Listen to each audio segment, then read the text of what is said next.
What is going on, everyone? Welcome to a very special episode of the Yamcast. Today is episode 52. That means if you're a sadomasochist, you could spend the next 52 weeks of your life, an entire year, listening to us talk about motorcycles. Isn't that incredible? 52 Yamcasts. I didn't think we'd make it this far. I didn't either, honestly. It was a goofy thing we started when we got this space, and it's just stuck ever since. It's a lot of fun to do. So in today's Yamcast, we've got a bunch of cool stuff we're talking about. In the news section, we're talking about some news from Honda. We've got some news from the RS660, Aprilia side of the camp. And we also have news from a motorcycle study done about fatalities happening in the motorcycle space. We've also got our call-in section. Today we're doing a variety show. It's episode 52, so the boys can chat about whatever they want to chat about. Let's have some fun. And then at the end, we've got a meme contest where this one's got a big prize up for grabs for first place.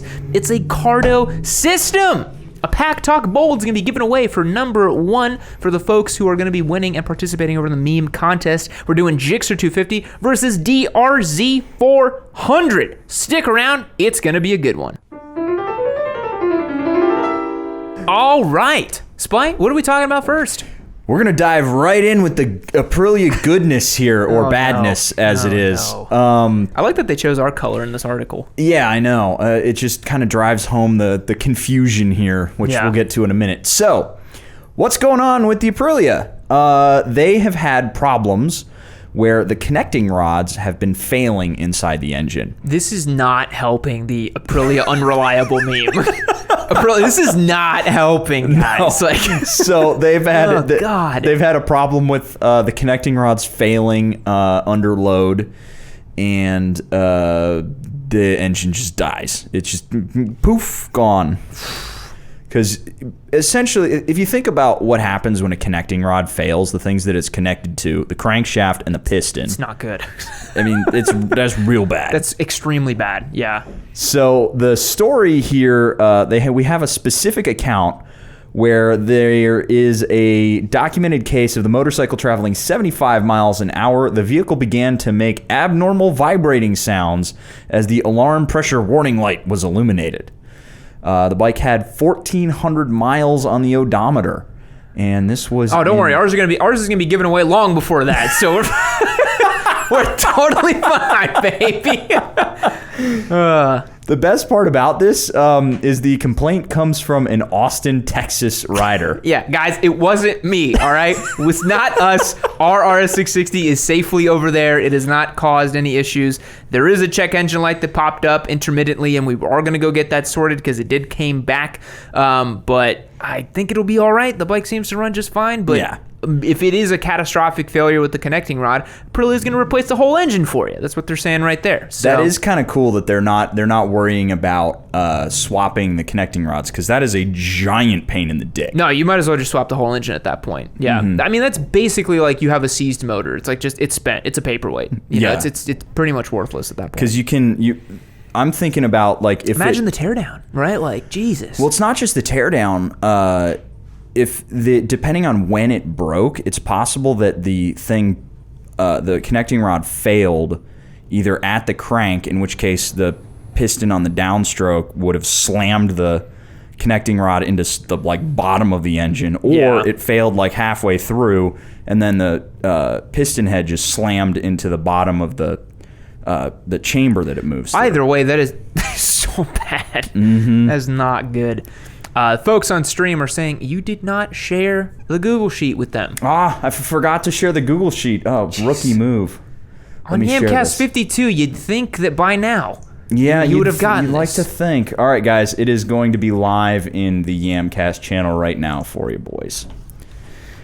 That is my fault. There we go. Okay, now back to Aprilia. Everything better. So yeah, it has. They're saying it's 700 bikes worldwide. Now, 700 RS660 and 210 660s. The question is, how many do you think they've produced? Lots for sure. Aprilia, I remember they told me at the RSV4 event in Laguna Seca that they sold every single bike that they made. They have completely sold out of all the bikes that they could have possibly made. So thousands and thousands and thousands of bikes, right? Yep. So I just wonder what the failure rate is, right? I would wager under 5%. Yeah, I think that's probably safe. I was going to say close to like 2 or 3. Yeah, which, guys, don't get us wrong, it's not great, right? Like, it's pretty bad for a brand new bike to have an issue like this, but it's a big reason why we say to, wait for a couple years after a bike comes out so they get the kinks sorted out, especially a brand new model like this, right? You're kind of that opinion? Yeah, I mean, it's always best to just sit and watch where the problems are, too, because if the problems are, massive in scope like this, that probably means that in 1 or 2 years, the engine might get a redesign. Yeah. And when that happens, they get, like 80% new parts or something like that. Yeah. And those are always kind of cool because then you go and you're like, yeah, I got the new one with all the cool stuff in it. Yeah. And it's unlike Suzuki where they're just going to put new plastics on it and be like, it's an all new bike. Mm-hmm. Yeah, Aprilia wouldn't Suzuki. do that. That is super funny that there was just the one customer complaint from an R660 owner in Austin, Texas. Yep. Guys, it's not me, I swear. But some folks on stream and are probably out there on the Yamcast wondering, well, how's that going to affect the RS660 giveaway, Yam? Oh my God, are you going to... Guys, don't worry about it. Bike's totally fine. If something's up with it, we'll get it replaced. Sweepstakes will go as it normally will go, and everything will be fine. Yep. So no worries there. Yeah, you can stop DMing me about it now. I know that it's out there. I know everything. That is not true. Now... Spite, anything else you want to say about the old Aprilia here? No, I'm just saying, imagine all the people who watched the Fortnite oil video are feeling vindicated right now. They really are. Yeah. But the oil didn't do this. Between the oil video and the Gixxer Ducati video that Ari put out, we have some people that really need to account for the damage they have done to the conversation online. Yeah, so we need some good Eurobike press here. We really, really do. And we're not gonna give it because the next couple bikes we're featuring and the bikes we have right now are all Japanese, so it's not even gonna happen. And then we've got an American bike coming a little bit later down the road, but we can't tell you what it is. Excited about that one. Can't tell you what it is. But let's move on to the next bit of news, shall we? Next bit of news is Honda is developing clutch-by-wire for motorcycles. God damn, Honda's at it again. So now Honda is doing brake-by-wire. We've got throttle-by-wire. Now clutch-by-wire. Yeah. And this is completely different than DCT, by the way. Yes. For those folks who are thinking that this is exactly the same. No, this is a totally different situation, yeah. Yeah, so you still maintain a clutch setup, but what you're going to have is you're going to have a hydraulic clutch lever up front that's basically going to mimic the feel of a hydraulic system, and then you're going to have a hydraulic cylinder, slave cylinder, on the clutch that will receive a signal from your handlebars. They're saying that this is going to allow for you to basically have the selection between auto and manual, or you can get like the semi-manual kind of thing. Yeah. What I'm thinking about, the first thing that comes to my mind is, we were just doing that video today where we were talking about how the Fireblade has full control over all this stuff, right? Except the clutch, right? This could, in a way, be another way to manage power being sent to the rear wheel. Yep. Because a really common technique used in track day riding is, guys that don't blip the throttle when they're heavy on the brakes will slip the clutch just a little bit slower to allow that slipper clutch to just transition power a little bit better to the rear wheel. I could see a really advanced electronic system doing that for you, Yeah, so what they're saying here, and this is kind of interesting, is that it's going to function differently than a normal clutch cable would. So a conventional clutch allows the transmission and the engine to be connected in its resting state. So resting state is it's released and ready to go. That means that when you've pulled the clutch in, the clutch is engaged and it's not actually resting. Yeah. However, in this case, the Honda system defaults to a disengaged state, where between when you're just chilling, you let the clutch out. Essentially, it means you don't need to find neutral, is the way that I'm reading this. Interesting. And it's going to have this slave motor that's going to keep the thing pressed in when you're not going, which again is that semi-manual situation. Yeah.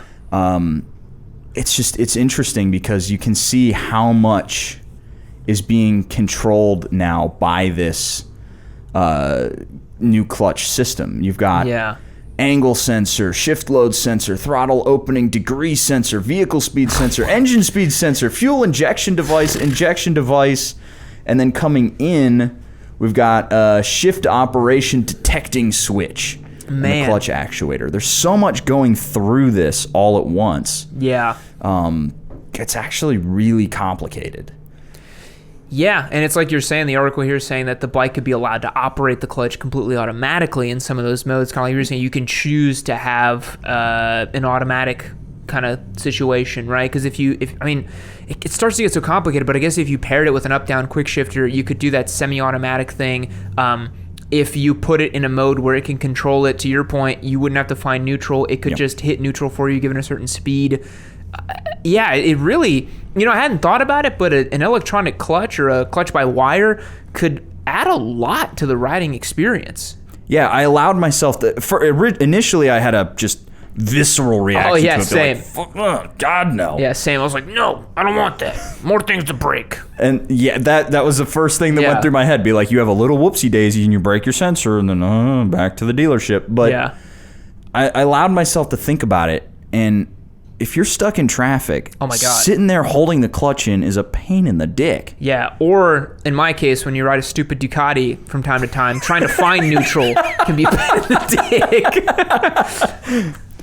And so, what if Ducati did that and they're like, finally, neutral. You can find neutral. Finally, a solution has arrived. Oh man, God damn it. Ah, Jesus Christ. That is so funny. The finest Ducati engineers have finally figured out a way for our bikes to go into neutral. Ducati, let the computer do it for you. Yep. God damn. But yeah, to your point, it kind of sucks. I mean, it's the big reason. So, backstory for me, I used to love driving manual cars, right? Mm-hmm. Up until very recently, all my cars were manual. When I transitioned over to truck life, I was like, fuck it, I'm just going to get an auto because it's way too crazy to try to find a manual or something. And the feeling of just two pedals and you don't have to do shit, incredible for stop and go traffic. Yeah. So nice, Yeah. And it would be so neat if you could put your bike into a mode that lets you do that, and then you can put it back into a mode that lets you have fun. Yeah. That's the best of both worlds. Mm-hmm. How cool is that? Originally I was like, oh, this is just sport touring dad BS. Yeah. And then I was like, it could be super badass. Yeah, because you could get a motorcycle that is still really fun and really sporty and have all the cool stuff, and you get, you could probably get, super crazy launch control stuff out of it too. Yeah, oh for sure. I hadn't thought about that. Yeah, but you wouldn't even need to pull in the clutch for the launch control. You would just set it to launch control mode, pin the throttle. Well, you need to have something to let it go. Maybe the rear brake. Yeah. Because I think in cars for launch control, you step on one brake and then just slam the throttle and then let go of the brake, right? Yep. And then it just goes. Maybe that would be for bikes. That would be awesome. Yeah, and with all this by-wire stuff, yeah, you are relinquishing a little bit of control to the computer, or I guess in this case, a lot of control. But 9 times out of 10, the computer's going to do it better than you can. Oh, for sure. Yeah, and I think a lot of people, and we got a guy on stream here, Germany 2 Boy, being all upset that there's all this technology. Their knee-jerk reaction, much like we had earlier, was like, no more tech. We don't want to do this. But if you allow your mind to be a little bit more open and think about the applications that are possible, it could be a giant leap forward. Especially in competition environments. I think this would be kind of a game changer for competition environments for the track day enthusiasts. Because GP's already got seamless shift boxes, and those guys are so on the bleeding edge that they wouldn't really benefit from a clutch by wire. Nope. But the track day enthusiast could really benefit from that, right? Let's say, like you were saying, you want to dial in a certain thing on your track day riding, but you don't want to think about your shift points. Put the bike in automatic mode and think about that for a session. The next session, get your gears back. And, it starts to become so flexible of what you could do with it. Yeah, and you know what? At the end of the day, it can open more doors to more people on proper motorcycles. Absolutely, yeah. I mean, a lot of people, we've seen comments of this where people are like, I want to get an automatic bike because I don't really feel like riding with the clutch and stuff. If there were bikes with a clutch-by-wire system, you could start automatic, and then when you're ready, you could transition to manual if you wanted to. Yeah. How great's that? Gets more people on two wheels. Mm-hmm. Super cool. So I'm totally happy for this. The only issue that I would have is the expense it would add. Yeah. This would be an expensive system, no doubt about it. There's so many extra sensors and that's super complicated. So we'd probably only see this on flagship bikes, no doubt. Yeah, and Goldwing maybe? Well, the Goldwing's already DCT, right? So. Yeah.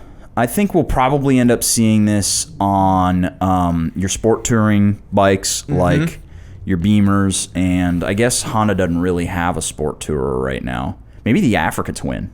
Yeah. That would probably be where we would see this first from Honda.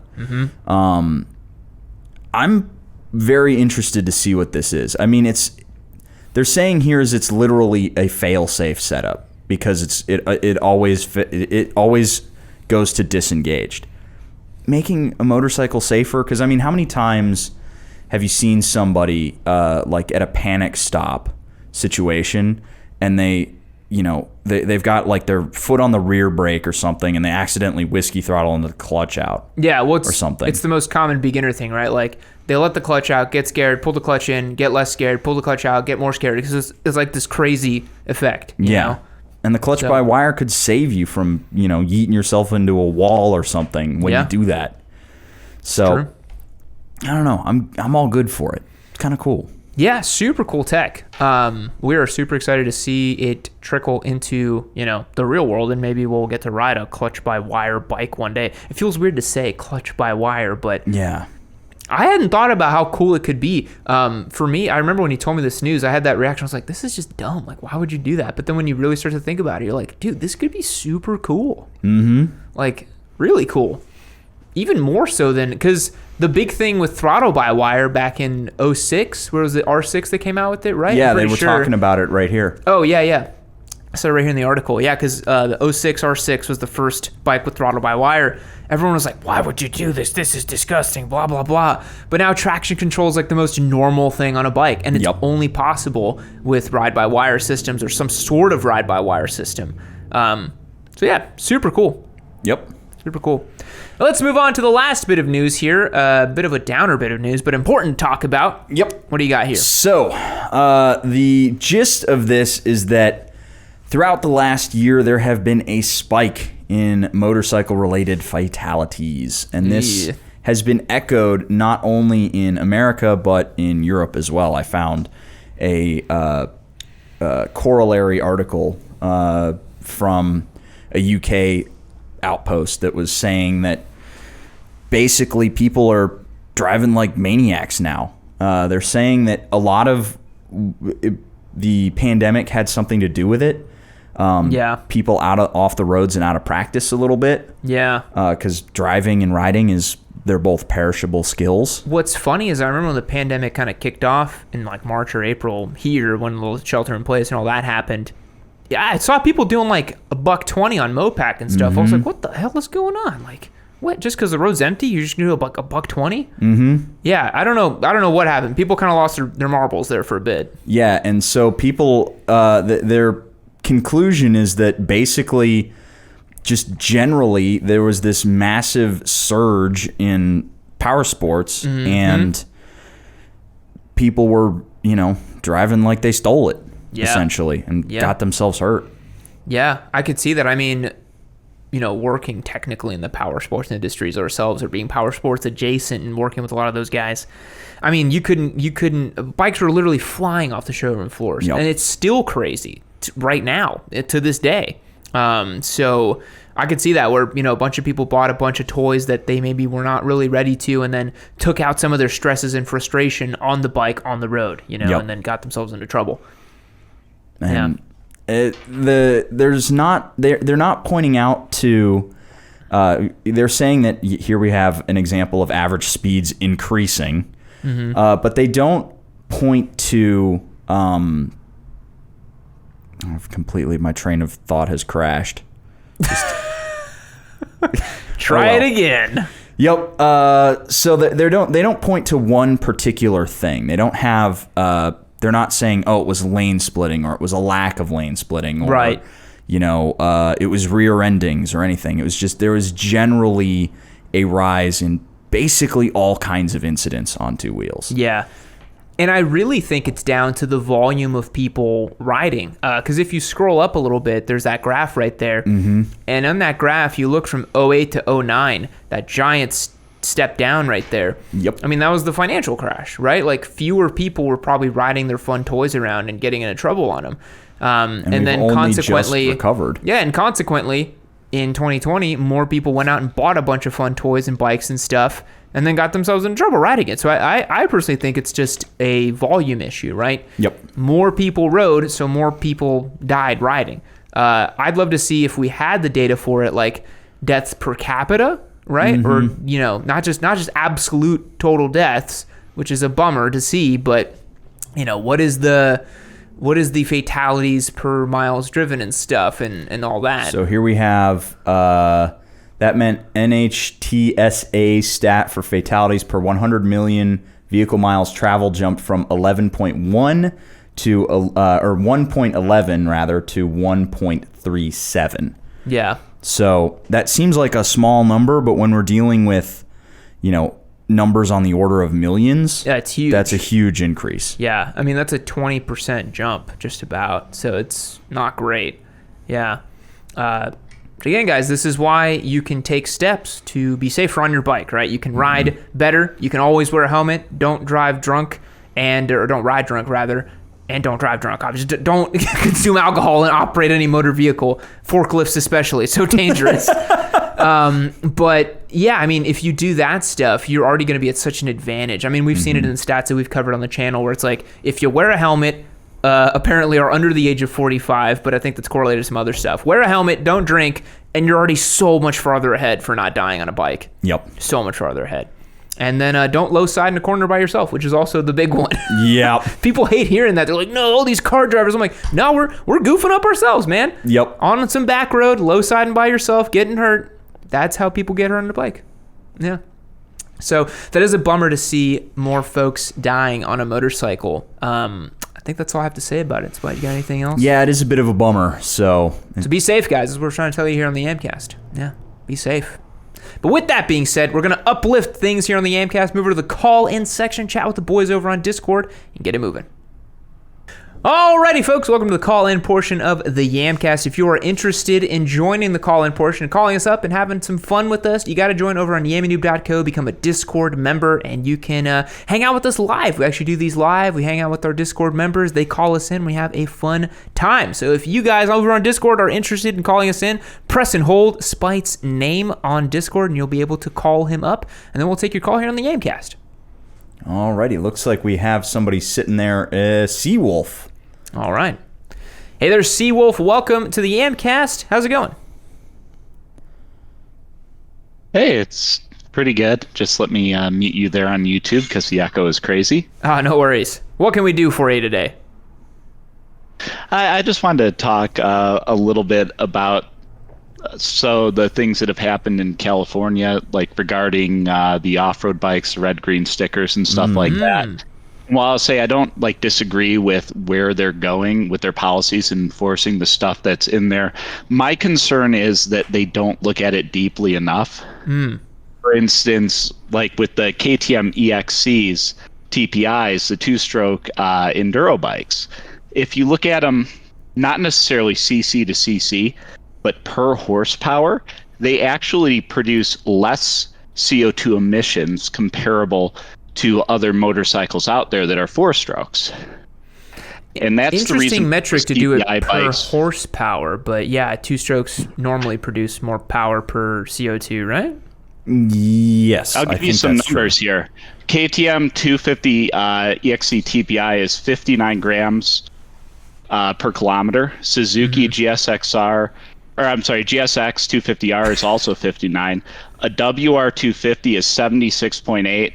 Kawasaki Ninja 400 is 100. An Africa Twin, obviously much bigger, 112. Your Desert Sled is 116, all grams per kilometer. Man, this guy came prepared today. Holy crap! Yeah, this is the first time we've been assaulted by numbers. I like this. I appreciate it.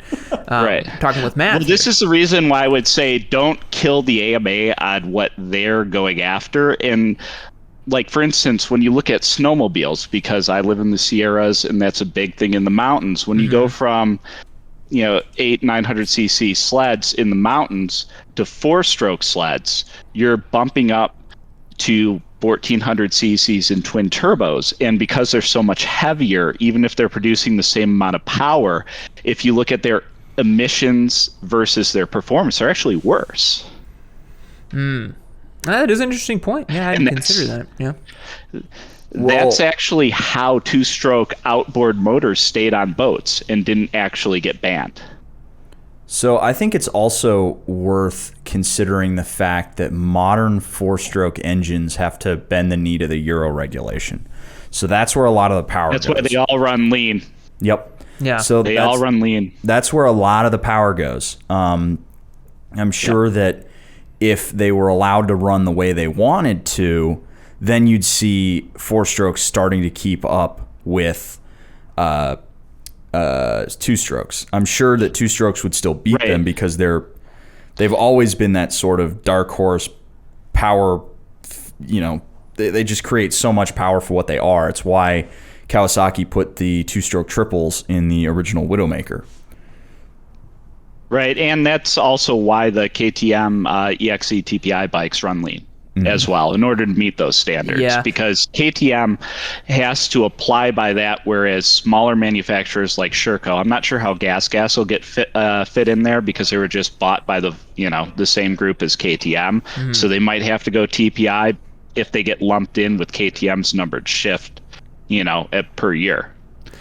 The one thing that I think kind of throws a wrench into it is, and this isn't for everybody, but I know a lot of the off-road guys, the numbers quoted for emissions based on a stock bike that can be purchased at the dealership might be one thing, but when you have a bike that you don't have to get plated, you don't have to get a cat for, you don't have to get any kind of emissions regulations for, you're just running a pipe, right? Like anybody who's running like a motocross bike, or anybody who's running like more enduro, or just anybody who's not concerned with taking the bike to an inspection place is just going to run a straight pipe. So I wonder what those numbers look like on bikes that you don't have to really worry about that kind of stuff. I know some of them are sold on showroom floors like that, but is the same applies to anybody that's doing a dyno tune with the Power Commander, which those are technically only legal on a racetrack.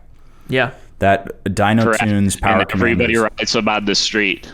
It's the same. That's the thing is if we were to enforce the red tag, green tag the same way we would enforce for the street. Yeah. I could see a world in which emissions regulations get so clamped that whenever you do get your bike re-inspected and re-registered for the coming year, they're gonna be like, hey, do you have like a Power Commander on it? Do you have a pipe on it? What's this? They really will clamp down on it. And to your point, enforcing the law as it is written, right? Because like Spite said, it is technically illegal to do that, right?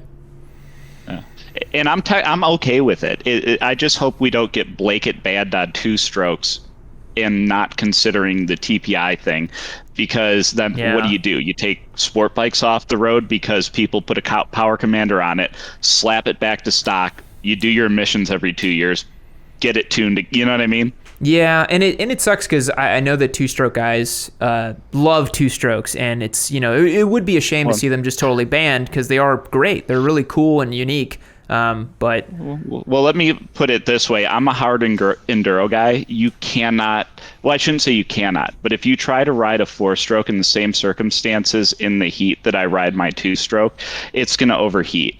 If you look at maintenance costs for a 2-stroke, I'm due to do a bottom end and a top end on my bike. It's going to cost me $500. Like, try to do that on a 4-stroke. So I stay out there on the dirt for vastly less money on a lighter bike that doesn't overheat in the, especially on the desert side of the mountains in the Sierras that I'm on. Whereas a 4-stroke, I'd be boiling over and I'd be paying a lot more in upkeep of that bike. So, I really don't think it's fair if I'm producing the same amount of CO2 that I should get blanket banned. Yeah, that's a good point. I see where you're coming from. Yeah. Yeah. Well, hey, man, I appreciate the thoughtful call and the numbers you provided. And I mean, I really like the preparation. You know, I think some folks, you know, would just jump in and just say, like, no, don't take my two-stroke away. But you came in with the facts and figures, so I appreciate it. Yeah. All right, well, thanks for calling. It, guys. Thank you. Thanks. Alrighty, next up we have German A2 boy who is not there anymore.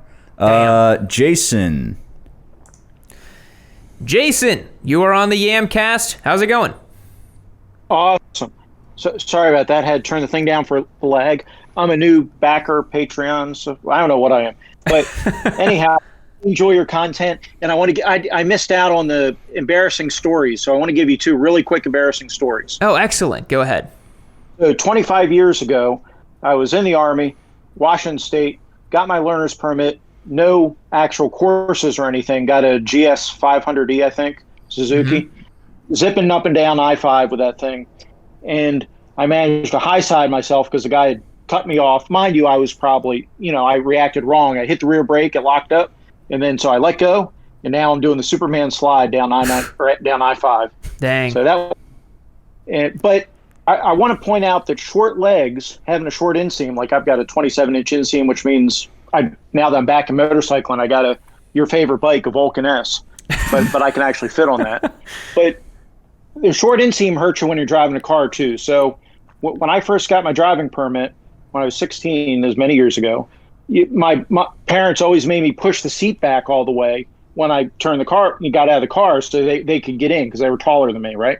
So I get pulled over. I have my permit for like, I don't know, just had it for like a week. My buddy's in the car with me. Shouldn't even be out in the car. Get pulled over by a cop, slight incline. Well, I've been trained to push the seat back, so I push the seat back. Now my short feet, I can't touch the pedals, and the car just slowly rolls back into the place. Oh, no. So, there you go. That short inseam hurts car drivers, too. Oh, my God. That's hilarious. I've never heard about that. Just backing it up, and then you yourself cannot press the brake pedal. That's hilarious. Yep. Anyway, thank you for all you guys do. I'll let you go. Hey. Just wanted to share that with you. Well, thanks, man. I appreciate the call. Okay. Bye. Nice and Great quick. story from Jason. Yeah. Nice and quick. Next up, Jean Shorts. Hey there, Jean Shorts. You are on the Yamcast. How's it going? Oh, good, man. Sweet. What can we do for you today? Yeah, I just calling in. Yesterday, I bought a 2015 DRZ 400 Supermoto, and I'm stoked. Hey, nice. First bike or not first bike? Yeah, first bike. Whoa. Yeah. I was watching Spite use his, and I'm a big guy like him, and yeah, I'm inspired. Well, there we go. We converted one to the Supermoto life. That's right. No, it's minty. I got it a little cheap because some crackheads stole it down in Tucson, Arizona. Just DRZ things. Yep. You know. Yeah, nice. So it's not a salvage title, but it's cleaner than any of the other ones I saw around for about the same price. So I'm stoked on it. That's great, man. Well, you said you picked it up literally yesterday or 2 days ago or something like that? Yesterday, yeah. Man, that's just the best time in motorcycling. When you just get started, like, it's so exciting. You know, you just want to jump on the bike literally all the time. Yeah, no, I drove it around rode it around my neighborhood a little bit yesterday and gave it the beans just a little. And I mean, you know, first time scared me a little bit. Yeah. And it's got some super ratty exhaust on it that's really loud, and I had some volleyball players at the park yelling at me. So you're well on your way to being a Supermoto squid. You're welcome. You're doing it, dude. Yeah, my wife hates it. Well, if you want a quiet exhaust, what's that? Go ahead. You were saying something. No, my wife parks her car in the garage and walks past it and comes in with this horrible scowl on her face. I can joke about it, but it's going to be some plenty of arguments. Well, if you want a slightly quieter exhaust, I happen to know a guy who's got one sitting on a shelf back here. So, I'm sure. No, I like it. That's everybody else's problem. Definitely DRZ squid right there. Yep. That's right. The guy that sold it to me is trying to recruit me to go race in his go-kart traps. Oh, you should definitely do it. 100% do that once you get a bit more mileage under your belt. But yeah, you should go do that. Oh, for sure. Yeah, for sure. It's no, it's fun. I'm pretty excited about it. So, yeah. No, I just wanted to say thanks, Spite, for putting out some good content. You inspired me. Well, I appreciate that I was able to to convince somebody that the DRZ was actually worth owning, despite the fact that mine still wants to just fall apart every time I turn it on. Yeah. Mine has a busted blinker, so I mean, that's the way it goes. Spite wishes that all. You remember when I first rolled up on that DRZ too? I do. You're like, I bought a bike. I was like, did you though? Jeez. Yeah. Well, hey man, enjoy that DRZ. I appreciate you calling. Yeah, absolutely. We'll see you. All right. Look at that, a converted supermoto boy. There we That's go. Great. One down, the rest of them to go. Next up, Honaha Yamada. Got it this time. Honaha Yamada. You're on the Yamcast. How's it going? I kind of screwed myself with that name because I have dyslexia. So every time I try, I feel like I have dyslexia when I try to read it. So it's just show. It's all good. I actually have an extremely important question that everyone's been wanting to know. Oh. Uh-oh. Do y'all ship as spammy or yite? Huh? What? Do y'all ship as spammy or yite? Do y'all shift as spammy or yite? Is this like a what is this?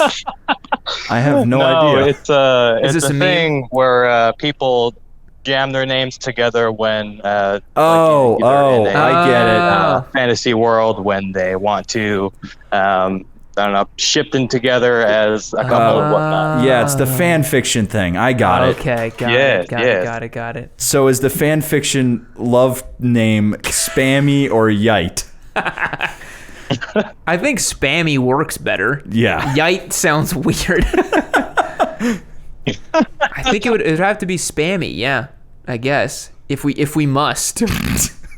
There's still people have told me that there's somewhere out there. Write it. No. Someone out there told me that there exists, and I've never seen it. Someone out there told me that there exists Spite Chan and Yammie Chan hentai. Oh no. Which is the worst thing I could ever think of. No. God, no, not like this, right?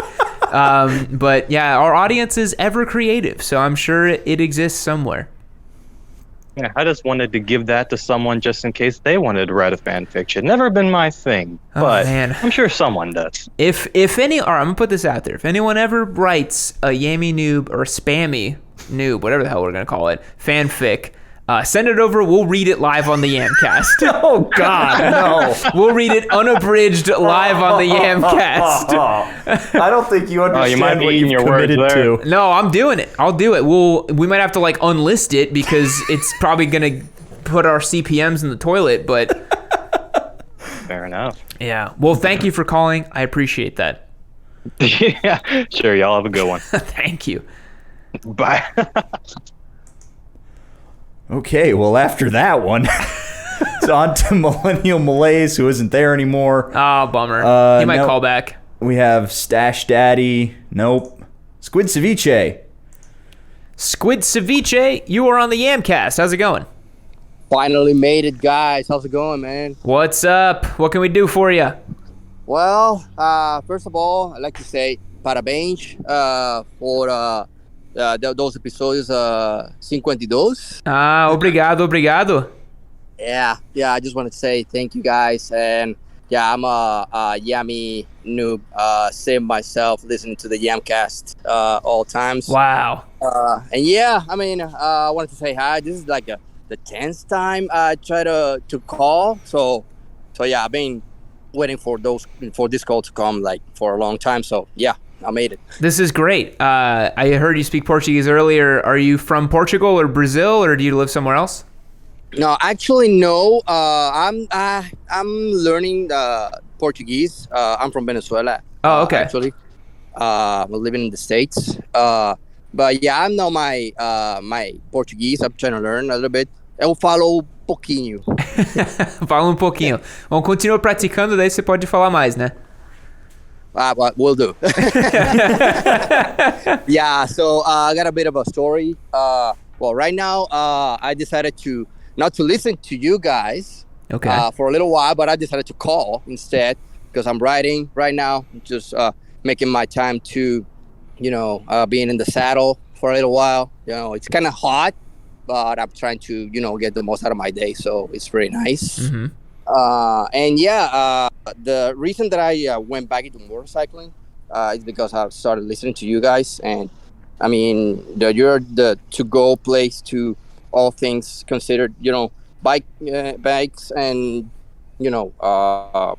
all that's kind of good stuff that you guys put into the channel all the time. So I really appreciate you guys. Well, thank you, man. That's high praise. Yeah, I don't think anyone's ever told us we're like the source for motorcycling. I don't even think I would ever classify myself as that, but thank you. I appreciate it.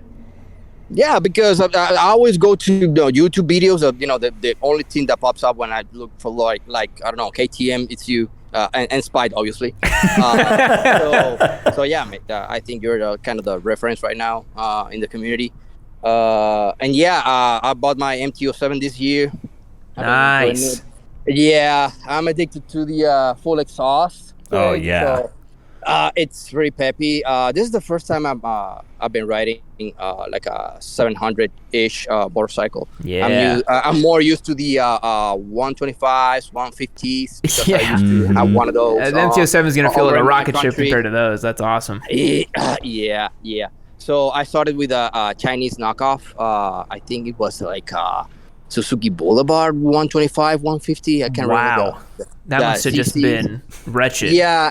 And, traffic over in Venezuela is kind of the same in Brazil. Oh, yeah. Some videos. I'm familiar. Yeah, I learned how to lane split before I, do my my clutch and my throttle, Uh-huh. That's how I learned how to ride. Going between cars, like doing like 70, 80 kilometers an hour. That's going to be like 40, 50 miles an hour. Mm-hmm. And yeah, I got hooked ever since, man. And then I jumped after that to a KLR 650. That's a big jump, I know. But I love that bike so much. But yeah, then I moved back. I moved to the States. Mm-hmm. I had to sell everything. And yeah, I got this little peppy, very characterful MT-07, and I'm enjoying it. Yeah, well, you're going to love the video we got going live next week where we got an MT-07 and a Trident 660 comparison. That was a great video, and we heaped a lot of praise on the MT-07. It's a great bike. Oof. Well, another fact that I have, it's before I started looking on the MT-07, I tested out a Trident 660. It's a really, really nice bike, very refined. But man, I chose the MT-07 because of the character and the peppiness it has. That's exactly what we said in the video. Yep. Yep. I mean, yeah, for all the people for all the people out there, man, if you're looking for like character or a squid kind of entry level to the realm, I mean, MT-07 is the way to go, guys. Absolutely, for sure. Well, there you go, guys. Get an MT-07 and be happy, like Squid Ceviche over here. Thanks for calling, man. I appreciate it. Yes, sir. All right. So muito obrigado and have a good night, guys. All right, later. Bye. Alrighty. Next we have Millennial Malaise, who is there this time. Millennial Malaise, you are on the Yamcast. How's it going? It's going. How's it going with y'all? Good. I see here on the chat on YouTube, you said that you have the Yammie Noob fanfic or the Spite Chan and Yammie Chan hentai, and you'll release it at 1 million subscribers. He's gonna do his own release over here, apparently. I am in possession of some premium Yammie Noob and Bike Chan hentai. Oh, no way! I don't want to release it before the 1 million. Like it can't come prematurely. I think the world would probably end if, at 1 million we got Turbo Busa and then Spite Chan and Yammie Chan hentai. That's just, god damn, dude. The world can only receive so much. You know what I mean? Jesus. All right, what did you actually want to talk about in case you actually had something other than just degeneracy? Well, I bring a lot of that to the table, but I was going to say we've had a lot of like heat waves up here in the Pacific Northwest. Oh, yeah. I'm not too happy about it, but it's going to be something that we have to live to. And I was wondering, as Austin boys, like, what is your hot riding loadout? Like, what's your go-to for hot riding? In terms of gear or like mental preparation? Like gear, things to look out for. Man, stuff like that. I gotta say, number one for me, and I feel like you gotta do this more whenever we go film, is a backpack with a water hydration system with nice, cool water in it. Yep. Or some sort of, powder in it, like a scratch hydration, something to keep your electrolytes moving, keep you hydrated. You don't realize how much fluid you lose in hot weather until it's too late, basically. You gotta stay hydrated. That's way bigger than wearing, perf gear or lighter gear. That stuff's important, but the hydration for me, yeah, for sure. Spite? Absolutely. I dusted mine out because I went and did the Sisters this weekend, and I was like, I'm going to be on the bike for so long, gotta have it. Yeah. So I'm definitely working that one back into the rotation. The next thing for me is a nice airy helmet. Is awesome. I have my RF1200 that I do all of the vlogs in, and personally, that ain't what you wear though. Nope. Personally, I wear an AGV AX9. Yeah. Which has the front chin vent. It's a dual sport helmet, so you think of that front, kind of Darth Vader looking thing. You can pull that off on the front and remove a filter, and you can also remove the one on the back side, so it literally will just flow a ton of air in. Yeah. And that's a huge difference maker in keeping your head cool. One thing folks overlook as well is just lighter colored gear too. Yes. Like a white helmet makes such a difference over a black one.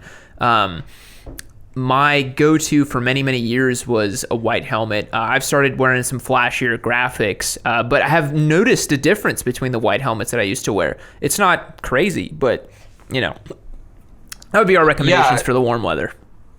Yeah, I really appreciate that. One of the things that I've noticed with my helmet, because I ride with a Simpson carbon fiber, and the carbon fiber does not pick up heat at all. And it's real good in the warmer weather. But that's nice. But yeah, it's like one of those interesting like pickup things that you might notice if you get a chance to ride with one. Yeah, I gotta say, because you said you're up in the Pacific Northwest, or heat waves up there, right? Yeah. I was just there last week. Man, I wish I had a motorcycle. So much good riding up there. So pretty. I was on the coast near Lincoln City and Neskowin and Cape Kiwanda and stuff. Man, there's so much cool stuff out there. Yeah, and up by the mountains, there's a lot of really good riding. Like if you ever get a chance, if you go up to kind of like south of Tacoma, there's like up by Mount Rainier. Yeah. Like, the ride up there is awesome. It's just solid twisties. Yeah, I gotta head back up there and rent something on Twisted Road and get away from the girlfriend for a day or two or something like that. Oh, for sure. Yeah, or have her join two up. Go rent a dual sport and go carve up the sports roads. That would be fun. Yeah, but knowing my history with dual sports, it'll come back in two pieces. So. All right. Yeah. Well, and I just want to say that y'all have made a horrific mistake with saying that you're going to read out a fan fiction, because your boy's been paid to write fan fictions before. So it's going to happen. It's going to happen. All right. Well, I committed to it. So whatever fanfic pops up, I will read it. We'll have a segment on the Yamcast. Prepare yourselves. Oh, Jesus. What have I done? Oh, man. Here I thought we were on the golden path to 1 million subscribers. I feel like when that goes live, we'll just lose 100,000 instantly. All right. We'll see. Y'all have a good one. Thanks, well, man. I figure the longer I'm off the bike, the world needs to suffer. So. Oh, Yeah, boy. get this man back on a motorcycle. All right. Thanks, man. Alrighty, next up we have Go for Joe. Go for Joe. You are on the Yamcast. How's it going? Hello, sirs. And with all this talk about the hentai stuff, you should really make that a non-YouTube, online live kind of thing. Might save a little trouble. Yeah, it'll probably end up being like a Discord exclusive at that point. I don't think that should ever go on YouTube. Yeah.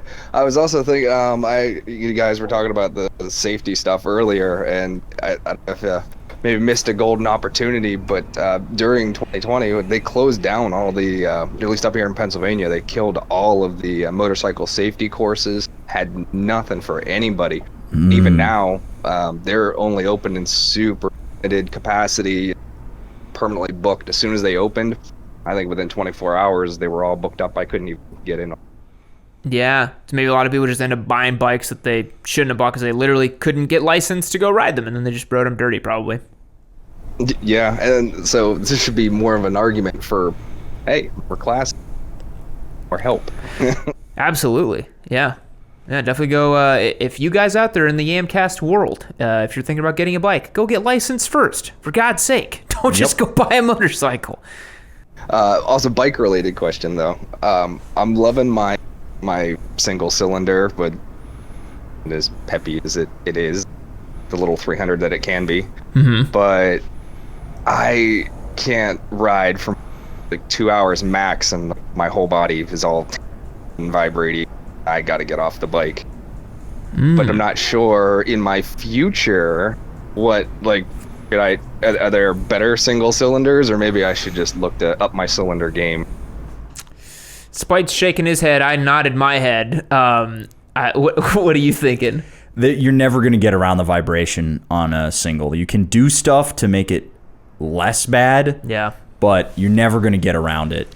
That's just an inherent flaw in a single cylinder engine. Yeah, as the owner of a WR250, a recent owner of a WR250, that's my first street single that I've had. Yeah, it just shakes and rattles, man. Like, that's just what they do. It kind of stinks, but you know, having that slap of torque down low is why you like them. So it's a fun engine. Yeah. I know I'm probably comparing the two most absolute polar opposite engines. Trying to compare what the Svartpillen 701 versus the CB 650R. Probably not any comparison. Oh man, yeah, worlds apart. If you're looking for buttery smooth, the CB 650 is a great choice. I really enjoyed that bike when we had it in 2019. Lovely bike. Yeah. Oh, there goes the camera. I think the best thing you can do if you want to keep your single around is get a rubber mounted handlebar situation. That'll help. It's not gonna remove all the vibration, but it'll help. Also, loosen up your grip on the handlebars. That will do a lot to keep you from being super duper tingly. Yeah, that's probably a beginner mistake I'm making. I seem to let go of that handlebar. Yep. Yeah. All right, man. Well, best of luck with the single. We got to keep it moving here on the Yamcast, but I appreciate you calling. Yeah, no, thank you guys. Keep up the good work, and don't underestimate your dual sport stuff. We'll try not to. Thanks, man. See ya. All right, folks, we have to wrap it up. The camera died over there, so that means we've been on here for at least 30 minutes. We're now going to move over to the meme contest, which I'm sure many of you want to check out, so let's keep it rolling. Alrighty, folks, welcome to the meme contest of the week. This week, for episode 52, we've got a special prize. First place is the Cardo Pack Talk Bold. We've got right here on the desk. Retailing that bad boy is what, like $400? Yep, something like that. Pretty solid little prize right there. I don't think it has a price on there, but it's a pretty solid little system. We use it here at the office. Thanks, Cardo, for the support on the channel, obviously. And the meme challenge this week was Gixxer 250 versus DRZ, right? Yep, it's the battle that's been slowly waging throughout the last few months and took a very drastic right turn into crap bike territory when you took a claw hammer to the Gixxer 250. You didn't. The balance of ship bike must always be level. You know what I mean? Like there is ship bike energy cannot be created nor destroyed. Despite it must be balanced. It immediately changes shape and transfers from bike to bike. I think we're going to find that the DRZ is a completely different motorcycle after the sprocket swap. It's either going to be awesome or awful. Yeah. I'm really interested to see what happens. I can't wait to see at the end of this, the DRZ's full transformation, the trail tech, the sprockets. I mean, all this stuff we've done to it. It's going to be so cool to see that final finished product versus what it started as. But let's dive into these memes, shall we? Right. So the way this is going to work today is we have a old school setup where we have the team scores. Now, it's not really going to matter today because if you look at how it's set up, we've got 3 entries for the Team DRZ and quite a bit for Team Gixxer. The Gixxer is just so memeable, guys. Like that's that's its power. That's the Gixxer's power, especially in its hobgoblin state now. Such a memeable dumb bike. So we will do the team scores just because we want to see how bad the Gixxer is going to trounce the DRZ. But so the way this is going to work, if you haven't seen one of these before, is we do it on the Pokemon scale. 1 is not very effective, 2 is effective, and 3 is super effective. Yeah. And then the team that wins, Gixxer, will get some special flair in Discord. And the team, the individual who wins will get the Cardo. So, and that's regardless of team, whether you chose DRZ or Gixxer, whoever has the best meme today will win a Cardo system. And anybody who has entered has a shot at it, so it doesn't matter if you're on cooldown. Nothing. Yeah. So, fair and square. We're going to dive right in with entry number 1 from Venom 2023. Got a text-based thing here. Says, me on my way to be significantly slower than a fat dirt bike that hasn't changed in 2 decades. This post is made by TRC 400 gang. Man, ain't that the truth. It is genuinely sad whenever I see the Gixxer try to do anything. I mean, the WR250 walked it. Yes. Like Super Skywalked it. It is miserably slow. Miserably slow. However, I would like to see what it can do now that it has a race exhaust and 70 less pounds, man. Maybe it's faster. I don't know. I hope to God it's faster. It sheds so much weight. I gotta put Josh on it. Yeah, we gotta put Josh on it and then have me go on the DRZ with the new sprockets and see what happens. Absolutely. Yeah, I think the day. Aren't we going out to Bastrop soon with the 2 bikes? Josh needs to come on that day so we can get a super lightweight jockey on the bike, 650E style, and challenge it. Get the Disneyland numbers. Yeah, absolutely. So, rating for Team DRZ. What are we going to call this one? That was a powerful meme. I think a solid 2 right there. A 2? Yeah. Quality for this one? Well, it's just text and image, right? What do you feel, a 5? Or a 6? I feel like a 6 for this one because it is a good use here, I think. Yeah. So I'm 6. glad the Gixxer 250 we got isn't the X-Star livery one. That would have hurt taking a claw to that. It does look cool. Yeah, sort of. And then for funniness, pretty funny. I think a 6.5 or a 7 for me. What do you think? I think a 7. 7, yeah. That is chuckle. 13 for the individuals, and the DRZ has pulled ahead. Next up, we have Badassler, who has, as usual, made a video for us. We gotta get our nerd goggles on. Oh, and by the way, guys, we do have some copywritten music, so if it gets muted on your end, that's what happened.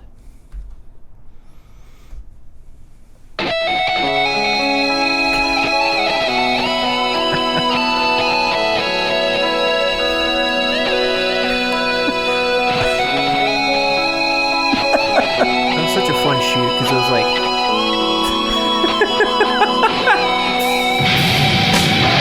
oh man, this is really bad. Certified an atrocity against God.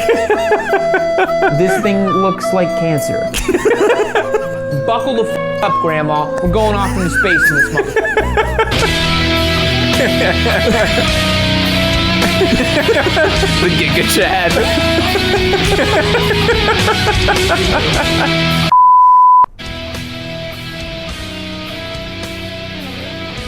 Oh, how wholesome. That's a nice wholesome end. With the Comic Sans. You did it. Hooray! Oh, that was a great one. That was good. For effectiveness here, I think a 3. Yeah, that was powerful. very That was very effective, showing that the DRZ is objectively a better motorcycle than the Gixxer. Quality here. I gotta give it high. I love the little react images when the Gixxer is getting kicked. It was so funny. I think an 8.5. I think so. No. How about a 9? That was high. That was really high. He came in hard for that one. Yeah. And funniness. I mean, I was laughing the whole time. I was laughing the whole time. I think a 9 as well. Yup. Yeah. That is a solid 18 right there for Bad Assler. Someone's got to come with the 10 out of 10 to beat that, I think. I think we've got German A2 Boy, Driftin' Fish, and Millennial Malaise. We got the heavy hitters. We got the heavy hitters today. And we've got some surprise hits, too, that because I've seen this already, but... Yeah, I have not seen them. It's still very good stuff. So this one is Breezy Wonder, and it's our last Team DRZ meme. I mean, look at the aggression on that Gixxer. I'm a motorcycle builder, dude. Like, I mean, look what I did, dude. In the span of 48 hours. I mean, you know? I feel like you came home with, like a D+ grade on some coloring thing you did in art class, and we're like, look at me, and then we put it up on the fridge. Yeah. My mom's like, good job. Fuck. God damn, this kid's stupid. I just love looking at the pipes, man. The pipes are great. The one pipe that's just dumping right on the fuel filter, or the oil filter. Right on the oil filter, yeah. And then you're like, is that going to cause an issue? I'm like, I don't care. Basically, anything that's going to not allow the motorcycle to keep moving, I'm just like, I don't really care what happens to it. Anyways, this meme says, kid, mom, can I get a B King? And then, mom, we have B King at home. And that's the B King at home. That's quite accurate, yeah. It is a dollar brand. Actually, I just noticed this photo was before I put on the hand guards and stuff. Yep. So it actually looked a little bit better, but the brakes were not connected at that point. But yeah, the hand guards are essential for what we're doing with it, so they needed to go on, and it helps the jankification of it. I just love the fact that they're on different angles. I'm never gonna fix it. What a crappy little motorcycle. Why do I feel like that bike, like something's gonna happen with it while I'm riding, and it's gonna seriously injure me because of some dumb shit I did to it? You like know, the front brake fails the front or brake some just shit. Fail. Well, I feel like honestly, it's so slow. I was riding it around, testing to see what would happen if the front brake did fail. You can just use your rear brake, and you're totally fine. Yeah, like you're totally fine. So for Breezy Wonder, the team score here, effectiveness. I think a 1. It's not super. Yeah, it's quality here. Low qual, unfortunately. 3.5. A 3.5. Yeah. And funniness. Decently funny though. How about a 5? A 5. Yeah. That is 8.5, and now it's just Gixxer from here on out. I've resigned myself to my fate.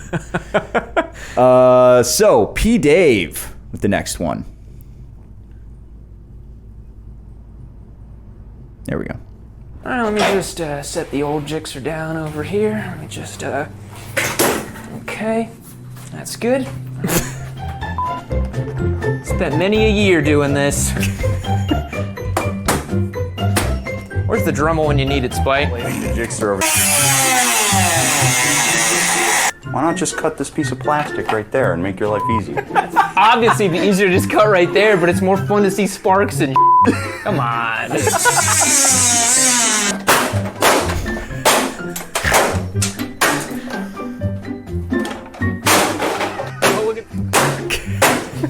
Alrighty, everyone, it takes a licking and it just kind of keeps on kicking, doesn't it? Look at it. It's kind of an incredible motorcycle. Mighty Gixxer has once again can I please have the Grand Cup? Please? Yes, you may. Thank you. I know begrudging. Gixxer cannot and will not be defeated. This is the greatest motorcycle, and I stand by that. All right. Yeah, nice little compilation there, just showing the power of the Gixxer. I like that. There's a little bit of storytelling. No, I'm just kidding. So, team score for P. Dave here. I feel like a 1.5 or a 2 because it's like it's just like a compilation. Yeah, and it's just basically being like the Gixxer's strong, kind of. Yeah. The message isn't super clear, so that's why I'm thinking 1.5. I think a 1.5. Yeah. Team DRZ can still do it, guys. Quality here. What, like a 5.5 or 6? A 5.5. There's still some effort that went into the edit. Yeah, you had to pull all those clips and put them together, so I think a 5.5. Yeah. 5.5. And funniness. It was just clips of things I've already seen. It wasn't synthesized in a new way, you know? So, I don't know. It was pulled from a couple of videos, and he moved it around, but I didn't really laugh that hard. Yeah, I think like a 4. A 4. Yeah. That is 9.5 for P. Dave. Next up, we've got Fried Oats with a photo. Clapping ass on a hobgoblin, one spider bro at a time. What the fuck am I looking at? So is that the Green Goblin just looking dummy thick on a Suzuki? Yep. And then who is he chasing? Is that Spider-Man? Oh, is that Spider-Man? That looks like some low-rent Spider-Man. No, it looks like Filthy Frank wearing the pink guy suit. But there's some purple underneath. That is true, yeah. I just like clapping ass on a hobgoblin. That's great. I don't know what the fuck the meme is about, but that's really good. So, for Fried Oats here, the team score. I'm not really sure if it's like truly telling me the Gixxer's better than the DRZ, and I don't really understand the Hobgoblin thing is supposed to be for Green Goblin, right? Yeah. Is that the thing? So I like that. What do you think, like a 2 or a 1.5? Something like that? I feel like another 1.5. I think another 1.5 because it's a little unclear as to why the Gixxer's superior than the DRZ in that meme. Yep. Quality here. Quality. It's intentionally deep fried. I know, it's intentionally deep fried. I can see that. It's so fucking weird. How about a 6.5? A 6.5. And funniness. 5. A 5. Yeah. I think it's funny for it's more different strange reasons. than funny, yeah. All right, so now we've got we've got a hitter. Yeah, we've got 5 heavy hitting ones in a row here. All right. So, starting us off with Driftin' want Fish. that Cardo. Yep. We've decided to make things a little bit more interesting. Our challenges are bigger and even more complicated. If you thought your first visit was tough, you haven't seen anything yet. These guys know they're up against Forge and Fire champions. Right. I'm terrified. Well, we got sparks flying today. Almost white. This competition means a lot to me, but I don't want to die. I'm here to prove I can do it. This time, I think I need to redeem myself. The way I work is very similar to the way I live, primitive. Never doubt Dave Road. It's nuts. I knew this was going to be an interesting challenge. Don't go to the water. No. Woo! I'm extremely accident prone. My biggest weakness is I'm colorblind. Downside to this is I'm basically making a pipe bomb. Watch out, watch out, watch out! Man. That was extremely good. Yep. I didn't realize how well that would work together. Yep. The sparks flying, man, that was super well timed. Yeah, he Very put a well lot done. of effort into that Very one. well done.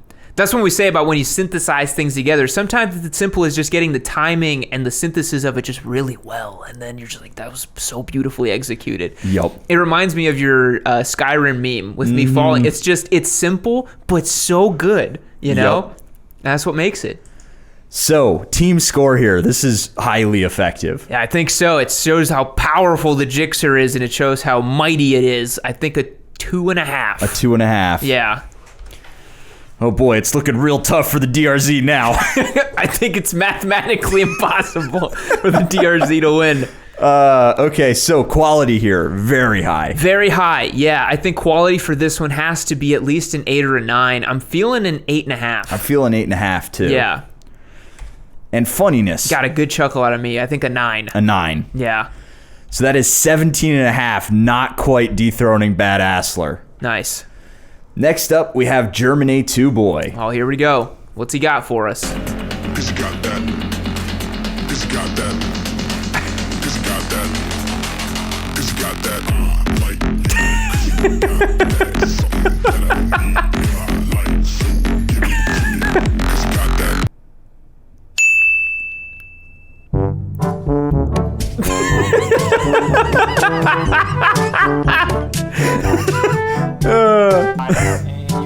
I was leaking gas.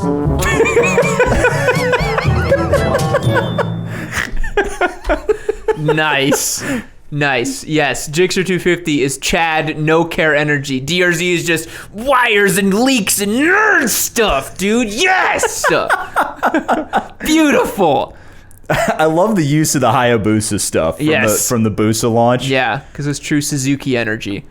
That was awesome. For a team score for German A2 boy. That's a 3, no doubt, dude. Paints such a clear picture of why Gixxer 250 life is superior to DRZ life. Yep.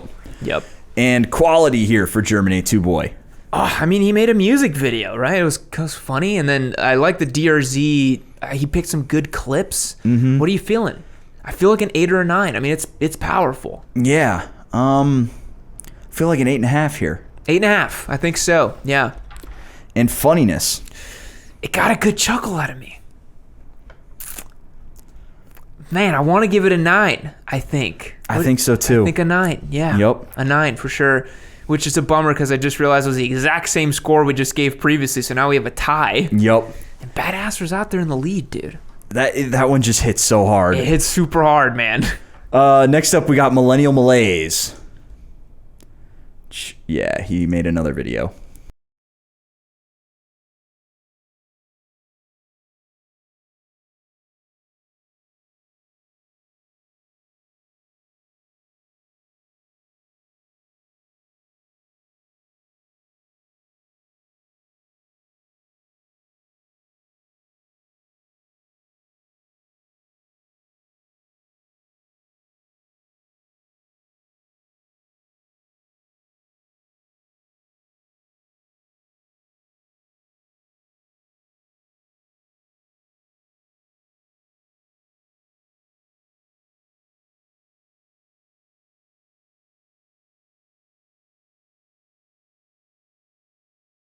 Jixzillionaire grind set. Yes, amazing. I love that because it's to play on those stupid like millionaire mindset memes. Yep. Oh my god!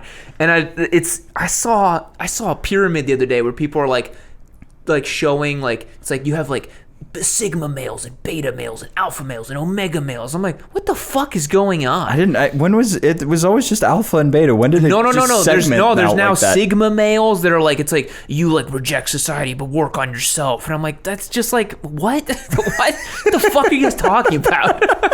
You're just thinking too much about this. You just aspire to be a Giga Chad. That's all you need to know. Enjoy things. Sustain yourself in your relationships. Love life. You're not here for a long time. You're here for a good time. There you go. 12-pack and mega chin. Exactly. So, for Millennial Malaise, team score. I mean, it painted a clear image, right? Yeah. I'm sorry he called you a beta in there. That was unfortunate. But I do think that owning a Gixxer 250, imagine this. Imagine that I didn't have the YouTube channel and I was just doing that to a Gixxer 250, just like I was just doing that. That is some Sigma male bullshit. You're just like, what the fuck? This guy's like snorting cocaine at 2 a.m. What's this guy's deal, Like not of sound mind and body, you know what I mean? Like sociopathic possibly. So knock on the door, be like, you okay, bro? You need help? Dude, are you good? I bought a new motorcycle to scramble it, and I blew it up with a claw hammer. That is some Sigma male bullshit. Yeah. I think a 3 here, for sure. 3. Yeah. And quality score here. These memes are all so good, man. I think this one's a 9. I like the layers of it, grinding away, hammering away, The music and the faded grayscale was nice. That was good. I think a 9 for quality. Yeah. And for funniness here. I didn't laugh as hard. I didn't laugh as hard either. I saw what he was going for, and I like it. it's like one of those like snort a little harder through your nose type of things, you know? It's not a good belly chuckle, but still like funny. It's like an 8? I think an 8, yeah. I really enjoyed it though. No. Yeah, very good. Next up, try to say this guy's name. Honaha Yamada. You gotta really slow down and read it. This one is very good. I think this might be a sleeper. So you may expect me to choose the DRZ because it has horsepower and torque. But can the DRZ transform into a literal surfboard? No! You could ride the GSX 250 off of a cliff and it will still purr like deep cut. an angry lawnmower right afterwards. But you would have to fix the DRZ before even getting to the cliff because it broke down on the way. The GSX 250 is so modern that it went keto because carbs are the literal enemy. I'd rather ride my gluten-free, non-GMO steed of a donkey than that AOL-using, lint-licking heathen of a bike. Oh, man. In summary, you want to commit dumb? DRZ. You want to have the big brain choice? GSX 250R.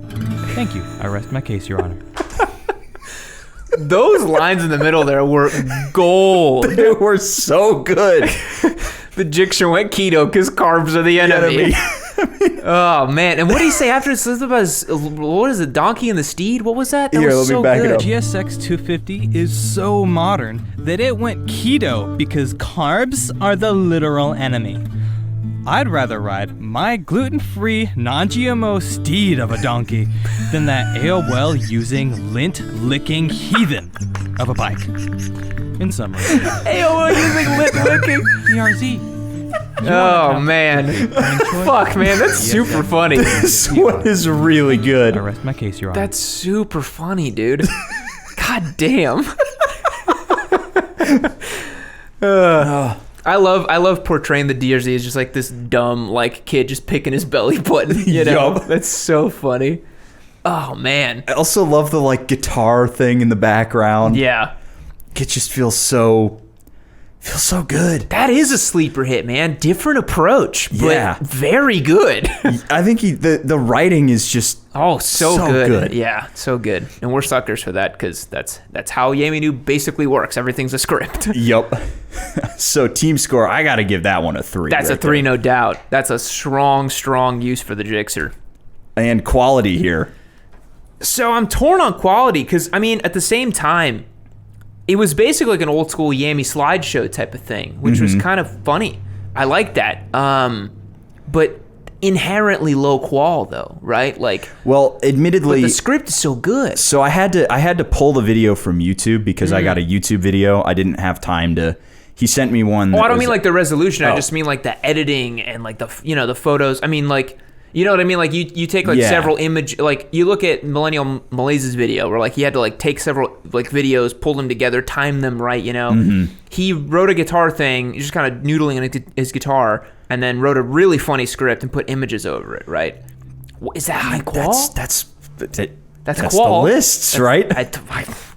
We're breaking the fourth wall here. I think an 8. An 8 for quality. Yeah. But funniness is a 10. Yes. That's a 10. Those were so hard. That was so fucking funny, dude. And that's tied him with Bad Assler. Oof. So now we got oh man. Fucking Sophie's Choice here. That's insane. Next up we have Crimson Conflict, who I believe was in the DRZ chat, so Benedict Arnold right here. But he also made a video that is too long. It was supposed to be a minute. It's closer to 2. What are you going to penalize him with? I was figuring we could discuss that now. I figure probably... A -2? I feel like a -3. Oof. We've done that in the past. Okay, -3. So I'm just going to go ahead and apply that right now. So, let's get into it. It's very good, though.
promising little bike, man. Yeah, it's pretty good. It's pretty good. Guys, this is what happens when you choose a DRZ over a Gixxer 250. It just stops working on the side of the road. So sad. That was one of the saddest days. Yep. That was so well timed, though. Yep. When we were filming the video, in between the segments, it just... It just was like, nope, I'm done. Take me home. I dig the editing to the music on this one. It's awesome. Dipping the music out at certain points and the fades to black. So epic. Yeah. Yeah. And I think that was 2 Steps from Hell he had in the background. Which is like the typical trailer music people. I like that. Yeah. Despite the fact that I'm pretty sure he switched sides to make it. How much longer was it than the long... because you told everyone it was about a minute, right? Yeah, so he started out at 1:46 and went to 7:29. That's like a minute and a half. Yep. More, like a minute 40, right? Minute 40. Yeah, he's over. That's too long. Yeah, it's too long. I'm sorry, Crimson. It was too long. It was very good, but too long. Yep. It's the storytelling, though. I understand why he went over. Yeah. So, for the team score here. I think a 2. A 2. Yeah. Doesn't matter because we're way in the lead, baby. Unfortunately. We're Mark Marquez in this. So, quality here. It's high for sure. I think, like an 8.5? I think a solid 8.5. Yeah, because he pulled thumbnails, he pulled old footage. Like he had to really work on that. I mean, that's a lot of stuff. And I really dig the editing. Yeah. Here. The editing was great. Funniness. Not as funny. Not as funny, but contextually, I liked it because like the dramatic element of like a dumb little motorcycle. Mm-hmm. I think like a 7.5. A 7.5. And then unfortunately that long video penalty dragging you down quite a bit there. Yeah. Now finishing us out, we've got Just Playin', who has made a comic, if it'll play. I might need to expand it because it's a little. All right, so I slapped the Gixxer down and I said, "Come here, young man. I'm gonna." What is That's that? the Gixxer saying, "Come here, young man. I'm gonna back you. I'm gonna back you one." I'm gonna back you one. His backhand, maybe. I don't know. Yeah. And then blast him in the face again.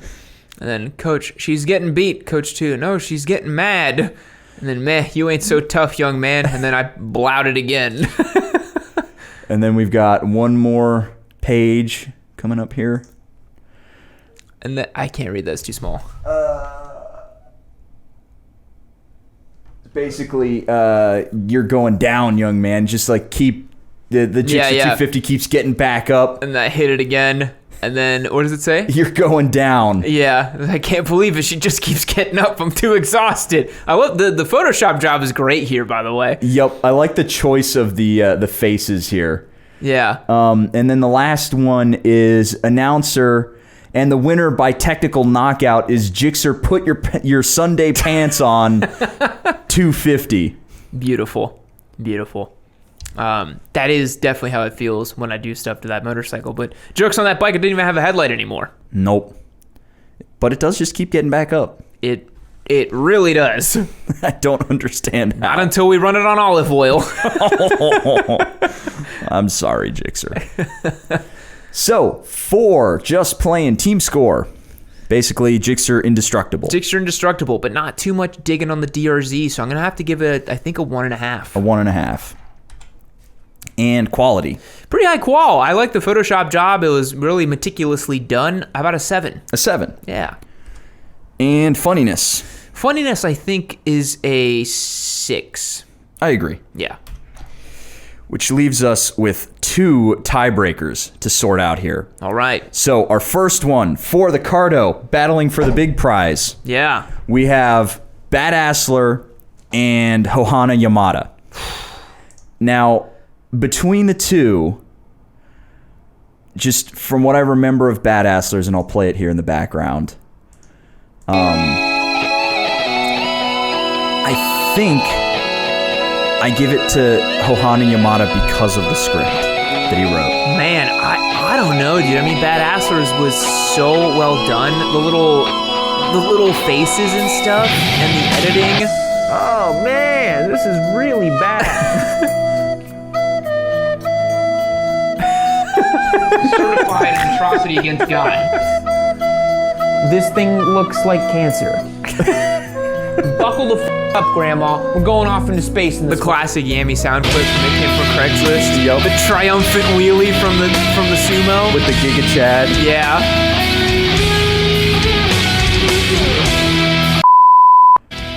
And then the whole shout out. I don't know, man. Damn, this is tough. And then we go to Hohana Yamada, which is back here. Oh, his was really good too, though. So you may expect me to choose the DRZ because it has SMCR, not the DRZ. Torque. But can the DRZ transform into a literal surfboard? No! You could ride the GSX 250 off of a cliff and it will still purr like an angry lawnmower right afterwards. But you would have to fix the DRZ before even getting to the cliff because it broke down on the way. The GSX 250 is so modern that it went keto because carbs are the literal enemy. I'd rather ride my gluten-free, non-GMO steed of a donkey than that AOL using lint-licking heathen of a bike. In summary, you want to commit dumb? DRZ. You want to have the big brain choice? GSX 250R. Thank you. I rest my case, Your Honor. I think it was so pointed about why the Gixxer was better. Yeah. You know, I love the script on it. And, you know, I think, because you were mentioning we have 4 of them in the back, I'm feeling kind of generous. What do you say we give both of them Cardos? They're both first and second place. Wow. All right. Feeling generous today. 2 Cardos out of nowhere. 2 Cardos, one for Bad Assler and one for Hohana Yamada. I said that without reading your name, which was incredible. And yeah, we'll give you guys both first places there because you're both winners in our eyes. So that's because I genuinely can't decide which one's better. Honestly, they are both so good. They're both so good and for different reasons, and I almost feel like it'd be a shame to pick one over the other. So both of you will get Cardos because we have them and we got to give them away. So. How about we can do a Pack Talk Bold and a Pack Talk Slim because we got one of each. Yeah, definitely. We'll get with them to see which ones they want because the Slim is not compatible with certain helmets. So we'll get with you guys afterwards. But congratulations, both of you have won Cardos. Now we got to figure out second place. And this one we can figure out. There's not going to be two second places. All right, so this is Driftin' Fish. Is the commercial. His was so good, yeah, the commercial. And then we have Germinate 2 Boy, right? Yep. So here's the Forged in Fire. To make things a little bit more interesting. Our challenges are bigger and even more complicated. No worries. If you thought your first visit was tough, you haven't seen anything yet. These guys know they're up against Forged in Fire champions. Right. I'm terrified. Well, we got sparks so well cut. So well cut. This competition means a lot to me, but I don't want to die. I'm here to prove I can do it. I feel like that's how we feel anytime we do stuff with the deers and the Gixxer. It means a lot, but we don't want to die. Primitive. Never doubt Dave Road. It's nuts. I knew this was going to be an interesting challenge. Don't go to the water. No. Woo! I'm extremely accident prone. My biggest weakness is I'm colorblind. Downside to this is I'm basically making a pipe bomb. Watch out, watch out, watch out! It's difficult because I know Germinate 2 Boy put more effort into his video, but the timing on this is just so immaculate. I think this video is just so perfect in a way, you know? Yup. And then we've got Germinate 2 Boy right after this, so we can watch them back to back. Cause you got that. Cause you got that. Cause you got that. Cause you got that. Like you got that. That I need. I really like the energy of this really edit. Good, yeah. The Comic Sans. Oh, man. I think he's second place. I think so, too. Yeah. I was leaking gas. So the first thing I had to do was... I love the energy. No, yeah, this is second place, yeah. The other one's third for sure, but this is definitely second place. Germinate 2 Boy back on the podium here. He was he put that our for winner. Fish, but oh, whoops. Yeah. He was our winner not too long ago. Was he? Yeah, I think 2 weeks ago he won. So he's staying on the podium. And then Driftin' Fish catches third place here. Alrighty. So turned into a little bit of a Santa Claus situation with the second Cardo surprise giveaway. Yeah. Let me go back to our entrance here. Alrighty, let me pull that up. How many people submitted? We have 11. 11? What was... let me think. What's third place prize? Third place prize is a t-shirt. T-shirt? Okay. What if we made what's second place? Is the gift card $100? Yeah, so let me double check what we actually set it up as. Yeah, let's go back and see. So, weekly contest info. I did okay. $100 Revzilla gift card. $100 Revzilla gift card, and then third place Yammie Noob T-shirt. I say third place is Yammie Noob T-shirt plus hat, and then I think everyone did such a good job on this meme, and it's Yamcast 52. Everybody's gonna get a T-shirt. Alrighty.